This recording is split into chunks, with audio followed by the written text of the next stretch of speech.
बच्चों, आज सौरमंडल कक्षा में सौरमंडल में पृथ्वी के बारे में पढ़ेंगे, जो कक्षा 6 की ज्योग्राफी का है एनसीईआरटी से। और इसके बारे में हम पढ़ेंगे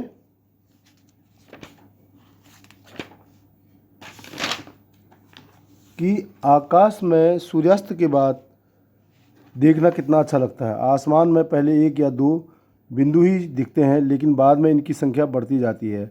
आप इनकी गणना नहीं कर सकते। संपूर्ण आकाश छोटी छोटी चमकदार वस्तुओं से भर जाता है, जिनमें कुछ चमकीले होते हैं, कुछ धुंधले होते हैं। ऐसा प्रतीत होता है मानो आकाश में हीरे जड़े हों।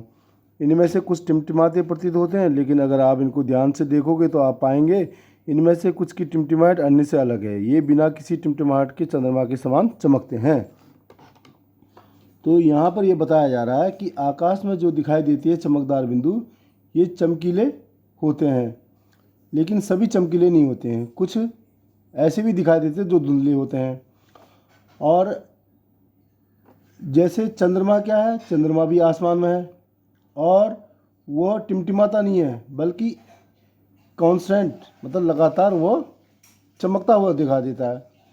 और कुछ टिमटिमाते हैं, वो हमें जो दिखाई देते हैं वो तारे कहलाते हैं। तो ये अब चंद्रमा जो है एक बार में अपनी पूर्ण अवस्था को प्राप्त होता है, उसका उस शब्द को बोला है पूर्णिमा। इन चमकीली वस्तुओं के साथ आप लगभग प्रतिदिन चंद्रमा को भी देखते हैं। यह अलग अलग समय पर अलग अलग आकार और अलग अलग स्थितियों में दिखाई पड़ता है। आप पूर्ण चंद्र को लगभग एक महीने में एक बार देख सकते हैं। यह पूर्ण चंद्रमा वाली रात पूर्णिमा होती है और 15 दिन के बाद आप इसे देख नहीं सकते हैं। यह नए चंद्रमा की रात्रि या अमावस्या होती है। ऐसी रात में अगर आप आसमान साफ है तो आप आसमान का अवलोकन अच्छी तरह से कर सकते हैं। यहाँ यह बताया जा रहा है कि चंद्रमा को एक बार माह में एक बार आप पूर्ण अवस्था में देख सकते हैं कि इन्हीं पूरी अपनी गोलाई में होती है, सर्किल में होता है। और 15 दिन बाद यह धीरे धीरे करके अदृश्य भी हो जाता है, गायब हो जाता है। उस अवस्था को अमावस्या कहते हैं। एक अवस्था है पूर्णिमा की चंद्रमा की और एक अवस्था है अमावस्या की। दोनों स्थितियों में अंतर होता है। एक में चंद्रमा पूरी तरह से अपने पूर्ण अवस्था में होती है और एक में अदृश्य अवस्था ही नहीं दिखाई देगी, तब वो एकदम अंधकार की रात्रि होगी। और आश्चर्य हम करते हैं या हमें आश्चर्य होता है कि दिन में चंद्रमा क्यों नहीं दिखाई देता। यदि आसमान में तो है ही है, तो चंद्रमा जाता कहाँ है। इसमें यह होता है कि जो सूर्य की तेज रोशनी है, उस तेज रोशनी के कारण जो अन्य जिनकी रोशनी कम होती है या जिनमें रोशनी नहीं होती है, वह जो है दिखाई नहीं देते हैं। केवल सूर्य की रोशनी ही हमें दिखाई देती है। अब अगला है, क्या आपको इस बात पर आश्चर्य नहीं होता है कि हम दिन के समय चंद्रमा दिखाई देते हैं और चीज़ें दिखाई नहीं देती है। अब खगोलीय पिंड, सूर्य, चंद्रमा और सभी वस्तुएं जो रात के समय आसमान में चमकती है, खगोलीय पिंड कहलाती है। खगोल मतलब गोल, गोल शब्द से बना है। खगोल मतलब आसमान, आसमान में दिखाई देने वाली पिंड, पिंड मतलब चीज़ या बर्तन, बर्तन को पिंड कहते हैं। तो ये आसमान में दिखाई देने वाली चीज़ें हैं क्या। कुछ खगोलीय पिंड बड़े आकार के होते हैं और गर्म होते हैं। ये गैसों से बने होते हैं। इनके पास अपनी ऊष्मा और प्रकाश होती है, जिससे वे बहुत बड़ी मात्रा में उत्सर्जित करते हैं। इन खगोलीय पिंडों को तारा कहते हैं। सूर्य भी एक तारा है। अब देखिए, आप देखेंगे यहाँ पर जो खगोलीय पिंड है वह जो है मतलब चमकती वस्तुएं हैं। कुछ बड़ी होती हैं, जैसे सूर्य है।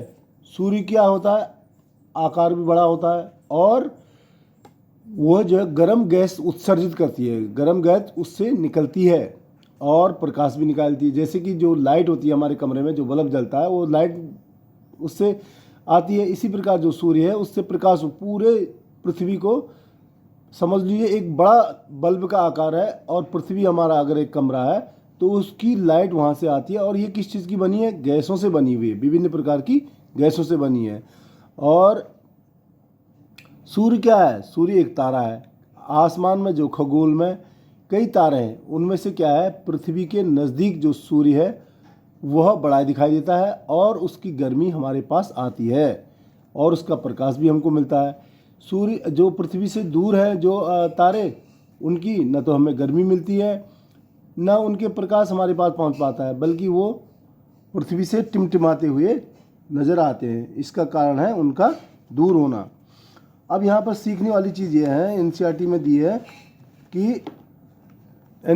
दी है कि आप एक टॉर्च को रख लें और टॉर्च के ऊपर से कागज़ बांध लें और उसमें छोटे छोटे से उसके होल्स बना लें, छेद बना लें, और अपने कमरे को अंधेरा करके उस टॉर्च को जलाएंगे तो उस छोटे छोटे छेद से आगे जो दीवार पर दिखाई देगी वह एक छोटे छोटे लाइट चमकते हुए दिखाई देंगे। और यह जो है आपको एक जैसे इसकी तुलना करके यहाँ ये बताने की कोशिश की जा रही है कि जो छोटे छोटे चमकदार चीज़ें हैं वो तारे हैं, और वही सिस्टम सौर मंडल में भी है। इस तरह से तुलनात्मक अध्ययन करके हम अपनी ज्ञान को व्यवहार में उतार सकते हैं, और जो चीज़ हम व्यवहारिक रूप से सीखते हैं वो जल्दी हमें समझ में आ जाता है। नोट: किसी चीज़ को स्वयं करके देखते हैं तो उस प्रक्रिया को हम जल्दी समझ जाते हैं। ऐसा अभ्यास हमें करना चाहिए। ऐसे अभ्यास करते करते हमारा क्या है, आत्मविश्वास बढ़ जाता है और हम चीज़ों को जल्दी सीखने लग जाते हैं। रात के समय चमकते हुए अनगिनत तारे सूर्य के समान ही हैं, लेकिन हमसे बहुत अधिक दूर होने के कारण उसकी ऊष्मा प्रकाश हमको महसूस नहीं करते, वो अत्यंत छोटे दिखाई देते हैं। अब हम ये भी कह सकते हैं कि जो सूर्य है वो तो नज़दीक दिखाई देता है, इसके अलावा और जो सूर्य हैं या तारे हैं वो हमसे इतने दूर हैं कि वह केवल दूर से चमकते हुए दिखाई देते हैं। आपने अवश्य ध्यान दिया होगा, कुछ दूरी पर देखने पर सभी वस्तुएं छोटी दिखाई पड़ती हैं। जैसे यहाँ पर हवाई जहाज़ कितना छोटा दिखाई देता है। जैसे मान लिया हवाई जहाज़ है, वह नीचे से देखते हैं तो दूर होते होते बहुत छोटा दिखाई देता है। इसी तरह का एग्जाम्पल समझने के लिए यहाँ पर हम ये कह सकते हैं कि जो तारे हमको दिखाई देते हैं छोटे, उसके पीछे कारण है कि वो हमसे पृथ्वी से बहुत दूरी पर हैं। रात्रि में आसमान की ओर देखते समय आप तारों के विभिन्न समूहों द्वारा बनाई गई विविध आकृतियों को देख सकते हैं। ये नक्षत्र मंडल कहलाते हैं। नक्षत्र मतलब तारों का, मंडल मतलब समूह। इसमें से एक आया है अर्सा मेजर या बिग बियर, इसी प्रकार का एक नक्षत्र मंडल है। बहुत आसानी से पहचान में आने वाला यह नक्षत्र मंडल है।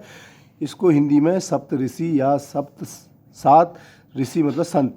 यह तारों का एक समूह है जो कि नक्षत्र मंडल अर्सा मेजर का भाग है। यहाँ पर एक डायग्राम भी दिया है। अपने परिवार या पड़ोस में से किसी व्यक्ति से कहिए कि वो आपको आसमान में अधिक तारों और ग्रहों और नक्षत्र मंडलों को दिखाए। अगर हम अपने बड़ों से ये कहेंगे कि आप इसको एक्सप्लेन करें, बताएं, तो वो इसकी जानकारी हमको देंगे कि यह इनके पीछे कारण क्या है, ये कैसे दिखते हैं और क्यों दिखते हैं और क्या कारण है। अब रात्रि में चमकते हुए तारे ये अत्यधिक दूर रहते हैं। इनका न प्रकाश पहुंच पाता है, न ही इनकी गर्मी या ऊष्मा हम तक पहुंच पाती है। ये छोटे भी प्रतीत होते हैं। कारण वही है कि ये हमारे पृथ्वी से दूर है। अब यहाँ पर यह है कि सूर्य हमको क्यों दिखाई देता है। सूर्य 15 करोड़ किलोमीटर दूर पृथ्वी से है, लेकिन जो दिखाई नहीं देते हैं सूर्य के समान जो अन्य तारे हैं जो ऊष्मा हम तक नहीं पहुँच पाती, उनकी दूरी सूर्य और पृथ्वी की जो दूरी है उससे भी कई गुना अधिक है। इसीलिए ये हमारे पास, हमारे नज़दीक से दिखाई नहीं देते हैं। और अब आ गया, अब जैसे आप कहेंगे जिज्ञासा क्यों ज़रूरी है। जिज्ञासा या जानने की इच्छा इसलिए ज़रूरी है। अल्बर्ट आइंस्टीन का एक कोटेशन याद आता है कि वह कहते हैं कि मेरे पास कोई स्पेशल टैलेंट नहीं है, बस किसी चीज़ को जानने की अधिक जिज्ञासा है। तो इससे हम ये समझ सकते हैं कि किसी चीज़ को जानने के बारे में हमें आगे बढ़ते रहना चाहिए कि इसके बाद क्या है, इसके बाद क्या है, इसका क्या है। ऐसे करके इससे हमारा क्या है, ज्ञान की वृद्धि भी होगी और हमें अधिक जानकारी मिलेगी। अधिक जानकारी से हमारा आत्मविश्वास बढ़ता है। अब जैसे प्राचीन काल में लोग रात्रि में दिशा का निर्धारण तारों की सहायता से करते थे। ऐसा भी समय था जब हमारे पास साधन कम थे प्राचीन समय में, तो जो पृथ्वी की चारों ओर चीज़ें जो दिखाई दे रही है उन्हीं माध्यमों से हम अपना काम भी करते थे या निकालते थे। अब जैसे ध्रुव तारा है, आसमान में हमेशा एक ही स्थान पर रहता है। सप्तऋषि की सहायता से ध्रुव तारे की स्थिति को जान सकते हैं। चित्र में आप देखेंगे यदि सप्तऋषि मंडल के संकेतक तारों को आपस में मिलाते हुए एक काल्पनिक रेखा खींची जाए तो उसे आगे की ओर बढ़ाया जाए, ध्रुव तारे की ओर इंगित करेगी। चित्र में यह दिखाया गया है कि यदि इससे लाइन खींचे तो वो सीधे ध्रुव तारा की ओर इंगित करता है। कुछ खगोलीय पिंडों में अपना प्रकाश ऊष्मा नहीं होता है। अब जैसे कुछ पिंड जो होते हैं या कुछ जो खगोल के आसमान के पिंड हैं उनकी अपनी ऊष्मा भी नहीं है, अब उनका अपना प्रकाश भी नहीं है। अब ये किससे अलग हो गए, ये भिन्न हो गए। किससे भिन्न हो गए, हमारे तारे से भिन्न हो गए। जैसे सूर्य की अपनी ऊष्मा है, गर्मी है, अपनी लाइट है, लेकिन इसको ग्रह कहते हैं जिनमें न तो अपनी लाइट है न अपनी ऊष्मा है। इस तरह के शब्द को अंग्रेजी में क्या बोलते हैं, प्लेनेट। और ग्रीक भाषा का है ये। ग्रीक भाषा में क्या बोलते हैं, प्लेनेटाई, जिसका अर्थ होता है परिभ्रमक अर्थात चारों ओर घूमने वाला। परि मतलब चारों ओर, भ्रमक मतलब घूमने वाला, चारों ओर घूमने वाले को प्लेनेट। और हमारे पृथ्वी को प्लैनेट कहा गया क्योंकि यह पृथ्वी क्या करती है, यह पृथ्वी एक ग्रह है और यह इसकी अपनी कोई चमक भी नहीं है और इसका अपना गर्मी भी नहीं है, ऊष्मा भी नहीं है।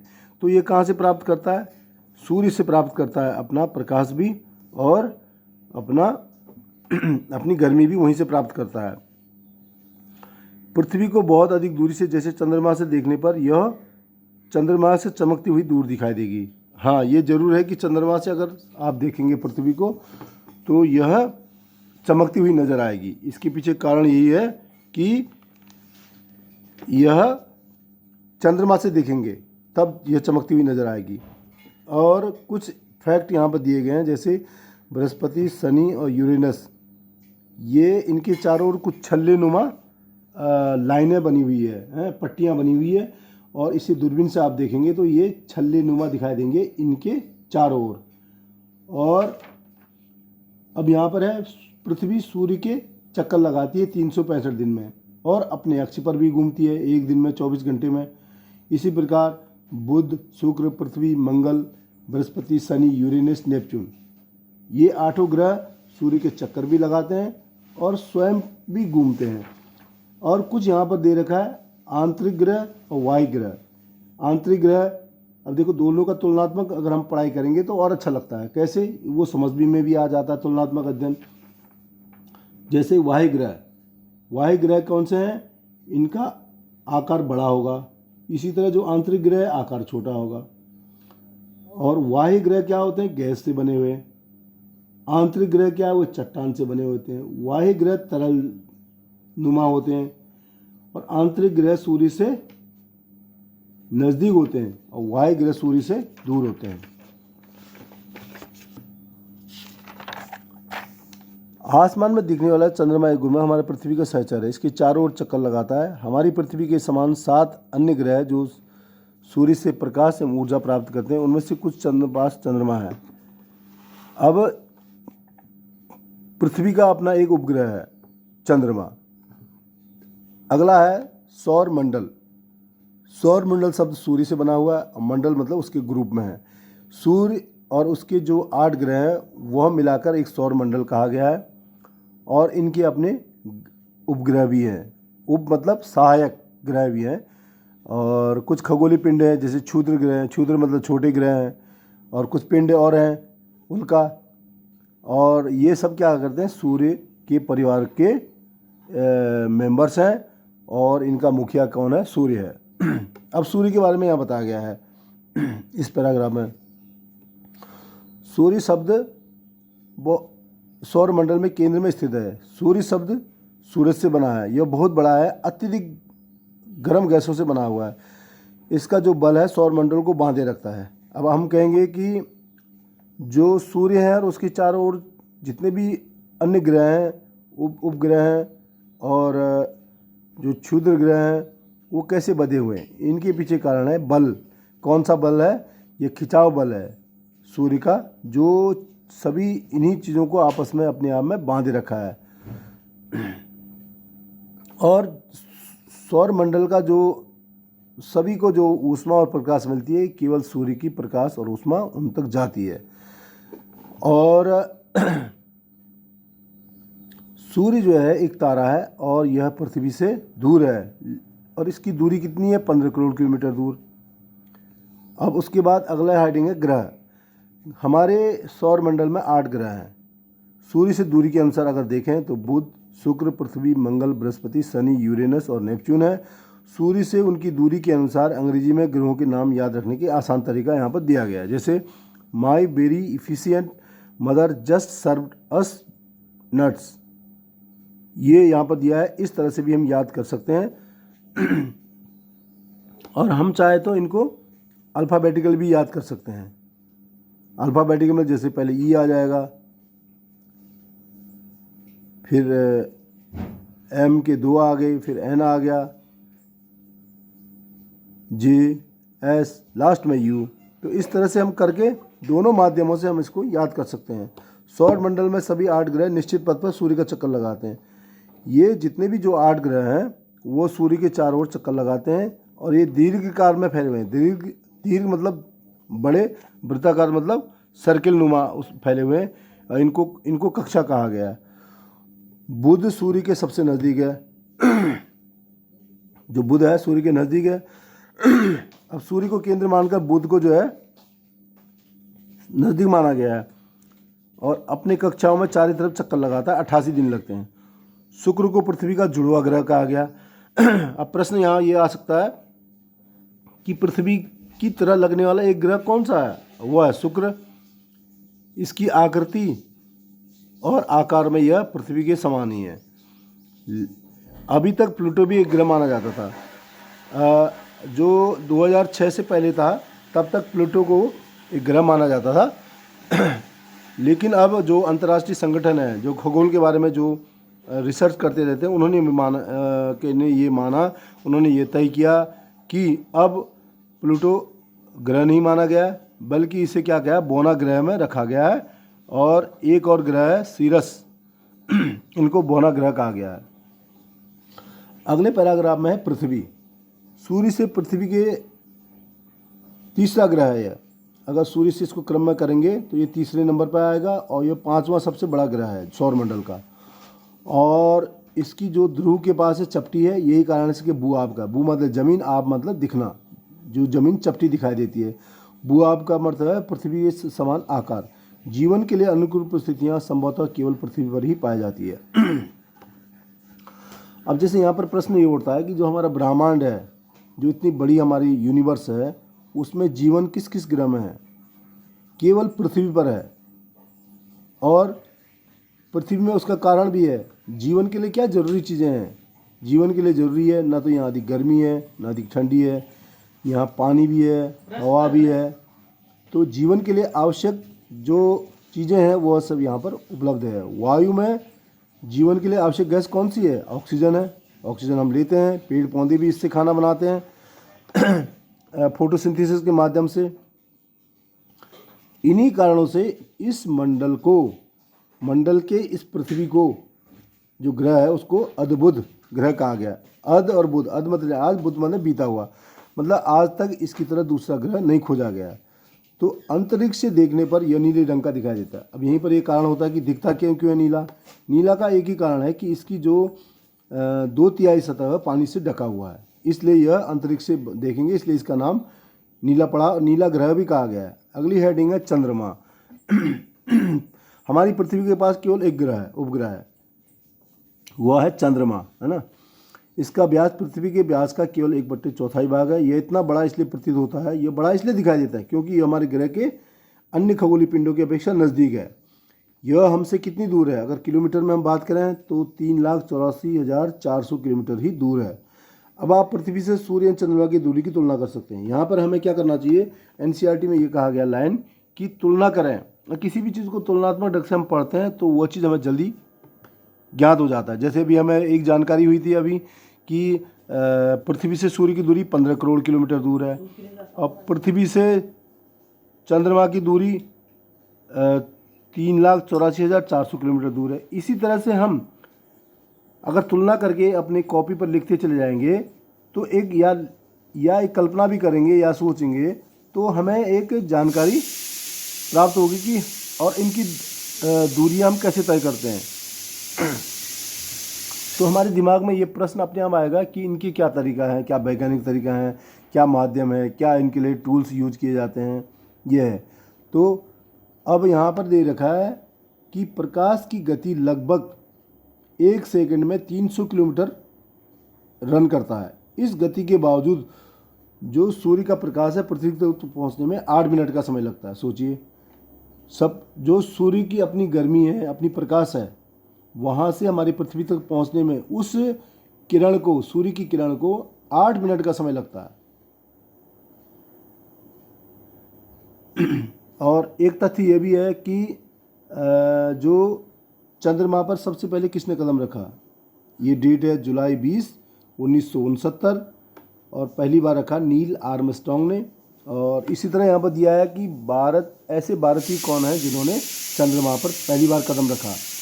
तो इस तरह से हम जान सकते हैं कि और भी चीज़ों को हम अपने आप जानने की कोशिश करेंगे। जब भी इस तरह की चीज़ें आए हमें अपनी नोटबुक में नोट कर लेना चाहिए। इससे हमारी जानकारी बढ़ती है और हमारा आत्मविश्वास बढ़ता है। अब उपग्रह, ग्रह के बाद उपग्रह क्या है, खगोलीय पिंड। खगोल मतलब आसमान के पिंड, पिंड मतलब चीज़ें जो ग्रहों के चारों ओर उसी प्रकार चक्कर लगाता है जिस प्रकार, अब जैसे ग्रह क्या करता है, सूर्य के चारों ओर चक्कर लगाता है। अब जो उपग्रह होते हैं, उप मतलब सहायक ग्रह, ये क्या करते हैं, अपने मुख्य ग्रह के चारों ओर चक्कर लगाते हैं। और कुछ क्या होते हैं मानव निर्मित, जैसे हम इंसान हैं, इंसानों ने स्वयं कृत्रिम ढंग से इन पिंडों को बनाया और उनको स्थापित किया गया। और ऐसा इसलिए करते हैं कि ब्रह्मांड के बारे में जानकारी प्राप्त कर सकें कि ब्रह्मांड में क्या है, कितनी चीज़ें हैं, कितनी दूर है, और उनसे हमें नई नई चीज़ें सीखने को मिलती है, उनके बारे में रिसर्च है, क्या बदलाव हो रहे हैं, और पृथ्वी के संचार माध्यमों को भी इससे जाना जा सकता है। और जैसे जो अंतरिक्ष है, इंसान ने जो बनाया है, भारतीय उपग्रह, उनका नाम है इनसेट, IRS, एडुसेट इत्यादि हैं। और कौन कौन से हमें ये अपने कॉपी पर लिखनी चाहिए और उनको जानना भी चाहिए आखिर ये हैं तो कौन कौन से हैं। इससे क्या होता है, हमारे पास एक सपोज अभी जैसे मैं हूँ, अगर मुझे पता भी ना हो तो मैं अपने क्वेश्चन मार्क लगाऊं कि और कौन कौन से भारत ने कृत्रिम उपग्रह बनाए हैं। तो कभी जैसे मुझे कहीं अखबार में मिल गया, कहीं दूसरी कॉपी में मिल गई, तो तुरंत मैं अपने नोटबुक में लिख सकता हूँ कि ये ग्रह बनाए हैं और इनकी बनाने का क्रम इस प्रकार है। अब यहाँ पर एक प्रश्न मार्क आया है, जीव एवं पौधों को जीवित रहने के लिए तथा विकास के लिए किन तत्वों की आवश्यकता होती है। तो अब यहाँ पर जो है, अब आप देखोगे कि हाँ, जीवन और जैसे एनिमल है और प्लांट है, उनको जीवित रहने के लिए किन तत्वों की आवश्यकता होती है। जैसे प्लांट है, प्लांट को आपने बचपन से ही पढ़ा है कि फोटोसिंथेसिस के माध्यम से सूर्य की रोशनी, हवा और जड़ से क्या आता है, पानी। इस तरह से जो पत्तियां हैं, जो पत्तियों में जो ग्रीन पिगमेंट है, क्लोरोफिल, वह फोटोसिंथेसिस करती है और अपना खाना स्वयं बनाती है और ख़ुद भी यूज करती है। और बाद में वो क्या होता है, वो खाना फूड के रूप में स्टोर हो जाता है और उसको, जैसे एनिमल है घास खाते हैं, या जो इंसान है ह्यूमन है वो फूल और अनाज खाते हैं। इस तरह से जीव जो है बढ़ता है। तो इस तरह से हम एक नोट्स बना लें अपने कॉपी पर, तो ये जानकारी होगी। पढ़ तो रहे हैं यहाँ पर ज्योग्राफी, लेकिन हमें साथ साथ विज्ञान की भी जानकारी हो जाएगी। तो चंद्रमा पृथ्वी का चक्कर 27 दिन में पूरा करता है। इतने ही समय में वो अपने अक्ष पर भी चक्कर लगाता है। दो तरह का चक्कर होता है, एक अपने दूरी पर और एक अपने ग्रह का। यानी कि ये क्या है, चंद्रमा उपग्रह है, पृथ्वी ग्रह है, तो अपने ग्रह का चक्कर वो लगाता है। और चंद्रमा का एक ही पक्ष, यानी कि एक पार्ट हमें दिखाई देता है, दूसरा हिस्सा में दिखता नहीं है। चंद्रमा की परिस्थितियाँ जीवन के अनुकूल नहीं है। अब देखिए, इसीलिए तो पृथ्वी को अद्भुत कहा गया।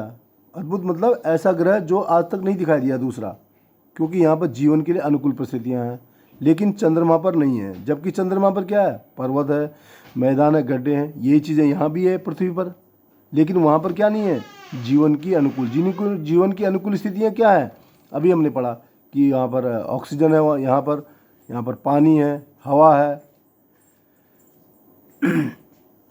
इसके बाद अगला हेडिंग है क्षुद्र ग्रह। क्षुद्र का मतलब वो छोटा होता है, ग्रह का मतलब ग्रह है। तारों, ग्रहों एवं उपग्रहों के अतिरिक्त अभी तक जैसे हमने क्या पढ़ा इस बुक में, तारे पढ़े। तारे में कौन कौन सा, जो बड़ा तारा है सूर्य है, और दूर के तारे हैं और भी छोटे छोटे तारे हैं। ग्रह कौन से हैं, हमारा 8 ग्रह हैं, हमारा पृथ्वी एक ग्रह है। उपग्रह कौन सा है, चंद्रमा है।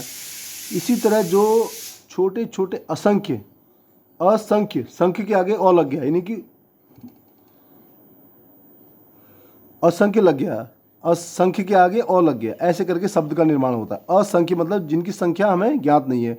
छोटे पिंड भी सूर्य की ऐसे भी और पिंड हैं जो हमें ज्ञात ही नहीं है, वो बड़े उसमें चक्कर लगा रहे हैं। तो उनके बारे में अभी जानना बहुत ज़रूरी है। अभी उनके बारे में जानना अभी हमारे वैज्ञानिक है, हमारा जो अध्ययन है वह जारी है। तो क्षुद्र पिंड ये क्या होते हैं, छोटे, ये क्या होते हैं, मंगल और बृहस्पति की कक्षाओं के बीच में पाए जाते हैं। ये क्या है, एक पट्टियाँ है, एक लाइन है। तो अब ये क्षुद्र ग्रह है क्या, ये ग्रह के ही एक भाग है। और वर्षों पहले जब विस्फोट हुआ तो ग्रह से टूटकर अलग हो गए। जैसे आपको पता ही होगा कि हमारा जो यूनिवर्स है, ब्रह्मांड है, वो बिग बैंग थ्योरी के बाद आया हुआ है। तो जो बिग बैंग थ्योरी है उसके तहत सबसे पहले एक बड़ा गोला है और वह गोला विस्फोट हो गया। जब वो गोला विस्फोट हुआ तो बताते हैं कि उसकी आवाज़ ऐसी थी जिसको हम इमेजिन नहीं कर सकते हैं, मतलब उसकी कल्पना तक नहीं कर सकते हैं। सोचिए कोई चीज़ किस तरह का होगा जिसके बारे में कल्पना करना भी कठिन है। तो उसी के बाद उस बिग बैंग थ्योरी की विस्फोट के बाद क्या हुआ, पृथ्वी बना। उस पृथ्वी के 50 करोड़ साल बाद हमारा क्या हुआ, जीवन शुरू हुआ। तो फिर है उल्का पिंड। अब ये उल्का पिंड क्या है, यह भी एक पिंड है, किसमें, हमारे ब्रह्मांड में। सूर्य के चारों ओर चक्कर लगाने वाले पत्थरों के छोटे छोटे टुकड़ों को उल्का पिंड कहा गया है, उल्का पिंड। ये देखो उल्का, उल उ और ल शब्द से ये लग रहा है कि ऐसे पिंड जो उल्टे पड़े हुए हैं। कभी कभी ये पिंड पृथ्वी के इतने नज़दीक आ जाते हैं, कभी कभी की बात हो रही है कि ये ऐसा लगता है कि पृथ्वी पर गिर जाएगा। तो जब हवा में घर्षण होती है, हवा और पिंड के बीच में घर्षण होगा तो गर्म हो जाता है, और उस गर्मी के फलस्वरूप क्या हो गया, इस गर्मी से वह चमक जलता हुआ नज़र आता है, ऐसे लगता है कि कोई लाइट जल रही हो। और कभी कभी कोई पूरी तरह जले बिना ये पृथ्वी पर गिर भी जाता है, और जब इतनी दूरी से कोई चीज़ गिरेगी पृथ्वी पर तो वो बहुत ज़मीन पर गहरा गड्ढा भी बना देता है। इसके बाद आएगा, आपने तारे वाले खुले आकाश में एक और दूसरी तरफ फैली हुई चौड़ी सफ़ेद पट्टी की तरह एक चमकदार रास्ते को देखा है। यह लाखों तारों का समूह है। अब देखिए लाखों तारे हैं, इन्हीं लाखों तारों को, असंख्य तारों को आकाश गंगा कहा है। आकाश में जो चीज़ें हैं, गंगा, गंगा शब्द नदी से लिया गया है, मिल्की वे, वे मतलब रास्ता। तो ये एक इस प्रकार का निर्माण कर लेती है जैसे कि ये गंगा की नदी के समान हो, जैसे आसमान में एक नदी की तरह। कैसी नदी है, तारों की नदी। और प्राचीन भारत में इसकी कल्पना आकाश में प्रकाश की बहती नदी के समान की गई है। ये प्राचीन समय की बात है और इसका नाम आकाशगंगा पड़ा। इस आकाशगंगा में क्या है, करोड़ों, सोचिए कितने तारे हैं, करोड़ों तारे, बादल हैं और गैसों की एक प्रणाली है, और ये गैसें भरी हुई है। इस प्रकार की लाखों आकाशगंगा मिलकर क्या करती है, ब्रह्मांड का निर्माण करती है। अब देखिए किस तरह से शुरू किया हमने शुरू किया क्षुद्र उल्का पिंड से शुरू किया, फिर क्षुद्र ग्रह, फिर उपग्रह, फिर ग्रह, फिर तारे। तो ये पूरा जो ब्रह्मांड है जिसका इतना बड़ा जो हमारे पृथ्वी से दिखाई देता है, इसकी हम कल्पना भी नहीं कर सकते हैं कि इसका फैलाव कहाँ तक है, ये कितना दूर है। इसके बारे में अभी भी हमारे विज्ञान को जानना बहुत ज़रूरी है, हमारे साइंस को जानना ज़रूरी है। हम इसके बारे में हमारी जो अध्ययन है वो आज भी जारी है। ब्रह्मांड की विशाल कल्पना करना अत्यधिक कठिन है। वैज्ञानिक अभी भी इसके बारे में अधिक से अधिक जानकारी एकत्रित करने में जुटे हुए हैं। ये चल रहा है, इसके आकार के संबंध में हमें कोई जानकारी नहीं है। सोचिए आज जब विज्ञान इतना आगे बढ़ चुका है, चारों तरफ शिक्षा का इतना जोर है, इतना अध्ययन है, इतने साइंटिस्ट हैं, फिर भी ये इतना अथाह है, ये इतनी सीमा से बाहर की चीज़ है, इसको जानने में अभी वक्त लगेगा। और हम जो है स्वयं इस ब्रह्मांड के हिस्से हैं। अब यहाँ पर हम अभ्यास करेंगे। निम्नलिखित प्रश्नों के उत्तर संक्षेप में दीजिए।